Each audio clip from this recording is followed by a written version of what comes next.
أولا أنا لم أكن عسكري. أنا إنسان داعي لأجل المجتمعات التي قتلت، وأنا إنسان داعي لأجل المجتمعات التي ظلمت، وأنا إنسان داعي لأجل يعني شعب دارفور الذي قتل، وكذلك الشعب المهمش. أنا لم أكن عسكري، لكني مع قضية الهامش التي يقودها السيد القائد محمد حمدان دقلو حفظه الله سبحانه وتعالى. هل تجد احتراما وتقديرا من قادة الدعم السريع؟ نعم والله الحمد لله، أجد احتراما كبير من كل الشباب والأحبة، لأن القضية هذه بنيت على المحبة والاحترام والتقدير وتقدير الآخر. فنحن بحمد الله يعني الحمد لله أجد مكانة كبيرة عند أحبابنا الأشاوس وأهل القضية. كيف لا يحبوني وأنا معهم؟ كيف لا يحبوني جميل. وأنا يعني خرجت من رحم المؤسسة القوية التي تحارب الإخوانج والإرهابيين؟ يا سيد بدران، ينظر إليه من أهل الدعم السريع ككلام يوضع في خانة الكلام الجيد والكلام المؤثر، أليس كذلك؟ الحمد لله، الحمد لله لنا تأثير على مجتمعاتنا وأهل القضية هذه، نحمد الله سبحانه وتعالى. بل لنا تأثير على الشعب السوداني قاطب من مختلف الأقاليم. نحن كأهل قضية لم نكن يعني فينا التميز أو التمييز، نحن يعني كتلة متماسكة ومترابطة من مختلف الأقاليم السودانية. لم نكن فقط من دارفور، لنا رفاق من شرق السودان، وكذلك لنا رفاق من شمال السودان ووسطه، وكذلك غربه. فنحن كتلة مترابطة من كل المجتمعات السودانية، نحن ولكن ألا متماسكون. ترى، نعم نعم، دعني أقاطعك لحظة عزيزي. لقد استعرضنا قبل قليل بعض الاعتراضات المصورة من أحد كوادركم المسمى أحمد الضي بشارة من أبناء كردفان. تحدث عن الظلم. ما قولك فيما ذهب إليه أحمد الضي بشارة في أولا سابق الأيام؟ أحمد الضي بشار إنسان رفيقنا، وإنسان يعني هو كان معلق رياضي، لكن نعم انتقاده ذلك هو ينتقد الإنسان، له حرية الفكر، ومؤسستنا هذه مبنية على تقبل الرأي والرأي الآخر. لأن قائدنا القائد محمد حمدان دقلو أنا استحضر له يعني مقطع فيديو يقول إن وجدتمونا على كذا صوبونا. فالمؤسسة هذه لا، بهذه يحق المناسبة دعني لكل. أقاطعك، عفوا آخر من آخر المقاطعات.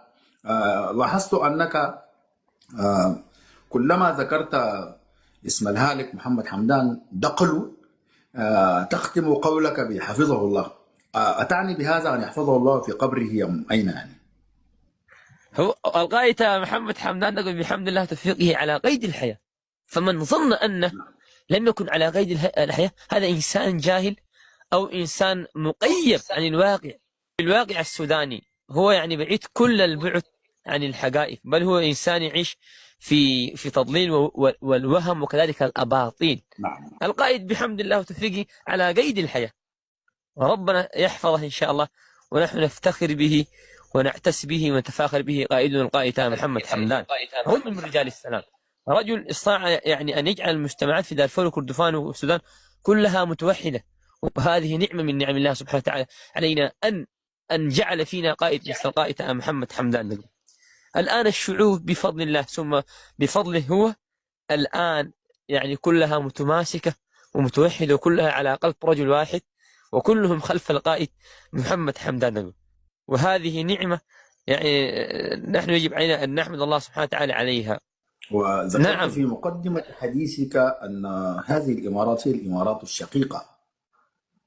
نعم، التحية للشيخ، التحية للإمارات العربية المتحدة، دولة السلام والمحبة، دولة الشيخ محمد بن زايد، نفتخر بها ونعتز بها لأنها دولة صديقة للشعب السوداني المهمش، وقفت مع المجتمعات النازحة التي نزحت يعني من دارفور إلى الحدود، وكذلك المجتمعات التي نزحت من الشمال إلى دارفور الآن وقفت معهم بالمعونات الإنسانية.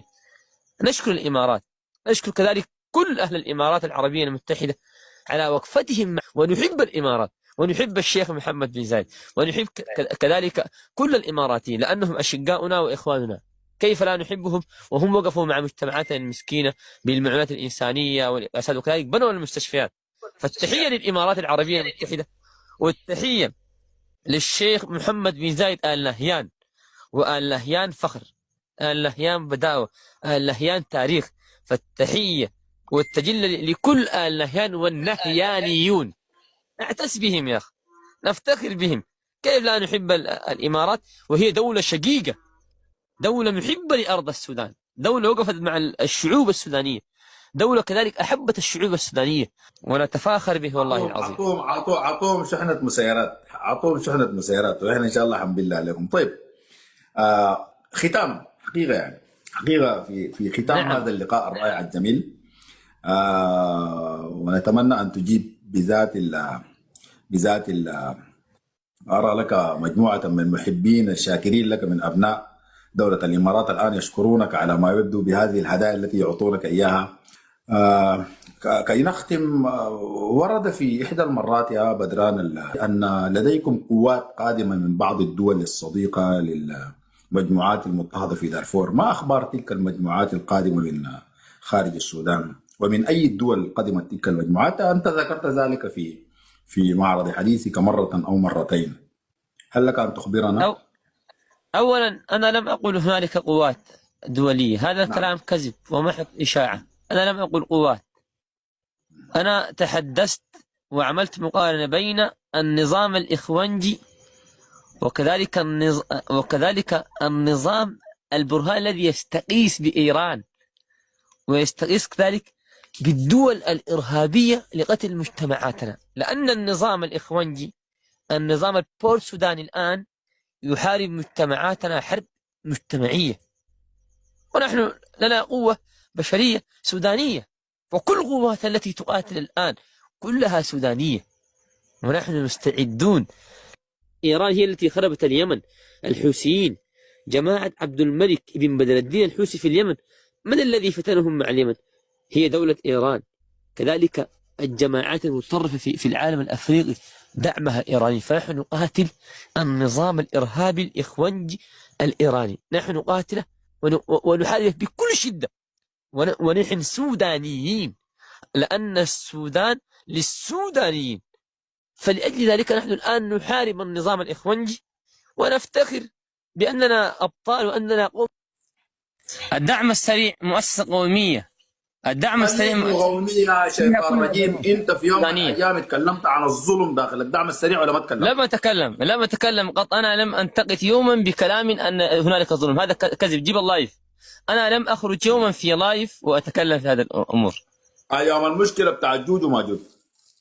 لا، لم اتكلم ابدا، هذا كلام كذب. انتم تغشون الناس وكذلك تعتمدون على الكذب والتضليل. لماذا أرادوا تصفيتك يا شيخ بدران في المغابر؟ لماذا الذي أراد عليك الرصاص؟ هذا أولئك أشخاص، أسمعني، أولئك أشخاص من أسرتي. أنت دعك من هذا الأمر. أولئك أشخاص من أسرتي لم يكونوا العالم. دقوق ليه؟ وأنت في العام 2019 ضربت في خرطوم. دعني أسألك سؤالا، هل تدري معنى كلمة دقوق باللغة العربية الفصحى؟ دقوك يعني ضربوك، يعني انت في العام 2019 كان ضربت. اسمعني، ليه لما انجريت انت شخصيا ضربت، انت شخصيا في العام 2019 في الخرطوم ضربت. انا ضربت. هل انت افضل؟ هل ضربك افضل من ضربي؟ اسمع دقيقه، اسمع النبي ضرب. اسمع كلامي، انا ضربت لانني كنت ضد القحاطه، فالقحاطه ضربوني. انت ضربوك ليه؟ ضربت لاني ضد المنافقين، انا ضربت لاني ضد المنافقين والعملاء للتنسيقات، لاجل ذلك ضربوني. لاني كنت ضد عملاء التنسيقات.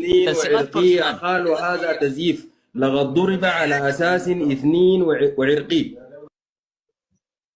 على اي هم اهلي؟ كيف تقول لي يعني اثنين؟ نحن قبيله واحده، تقول لي اثنين؟ انت تضليل. انا لاني ضد الاخوان والدواعش والعملاء لاجل ذلك ضربوني، وهو ضرب في العام 2019 لانه كان فلولي. هل ضربك افضل من ضربي ام ان ضربك لم يكن مثل ضربي؟ انت ضربت بشكل اثنين وعرقي يا شيخ بدران. اتمنى ان لا تكذب. افتخر بذلك. اتمنى ان لا تكذب. اين العله؟ ابي وضربني، اين العله؟ اين العله ان ضربت من اهلي واسرتي؟ العيب ان اضرب من عدوي. دعنا من هذا الامر، دعنا من هذا الامر. انتم تريدون ان تفتنوا المجتمعات والقبائل، لان ديدانكم هذا ديدن لاجل الفتنه. لا تمتلكون عقليه، لا تمتلكون علم. اعمل ميوت يا فارغ. انا لما اسخن كعب، انا لما اجيب من جوا كعب، انا كعب، انا ما جبتك ساي وما كنت داير اتناقش معك، بس دايرك تعترف، لكن لو قد ما اعترفت. في فمك، أنت الآن تتعاطى الخمور في فمك. اسمع كلامي، ده ما الموضوع. انت الخمر بالحرف. والميسر والأزلام رجل من عمل الشيطان تمام فاجتنبوه. تمام ابتعد من. تمام تمام تمام تمام تمام تمام. شفتوا طوالي غير الموجة يا عزيزي. شنو انا سالتك سؤال، قلت أنت لك الآن انت خفت قلت خوف، الكلام أنت ده. الآن خفت يا ذنون. اجي جاوب على السؤال. انت قبل كده تحاول، أنت الآن طلعت. خايف، أنت الآن سؤال كويس. أنت الآن ايوه تخاف، بس تخاف من. اجيب لك الفيديو طيب بتاعك. دعنا نتحاور. لماذا تخاف أنت من حواري؟ أنتم تروجون للفتن لأن هذا ديدنكم. أنتم فتانون، لا تمتلكون يعني شيء يجمع الأمة، بل تفرقون الأمة وتفرتقونها. لكن أنا أتحداك وأتحدى الذي علمك. ان شاء الله تكونوا فهمنا. هوي زول ده ما مجنون، زول ده بيحترموه ليه؟ بيعبر عنهم. قلت لك بيكرموه، الزول ده قاعد يكرموه، بيجيبوه بيخاطب الناس بالساوند سيستم. وانا الزول ده ما شايفه مجنون، ده انصح زول في الدعامه، لانه قاعد نقول لك الخطاب الجوا، الخطاب حق الخطاب الحقيقي بالمناسبه بتاعهم ونظرتهم الحقيقيه ونكروا. يا لانه دقوا. معلش يا زول ما تفتح المايك. هوي ما تفتح أنا المايك. أنتمي. لا لا لا لا لا, لا ما تفتح المايك. ما تكفي أنا المايك ده يا عزيز الفاضل. هوي تكفي المايك ده.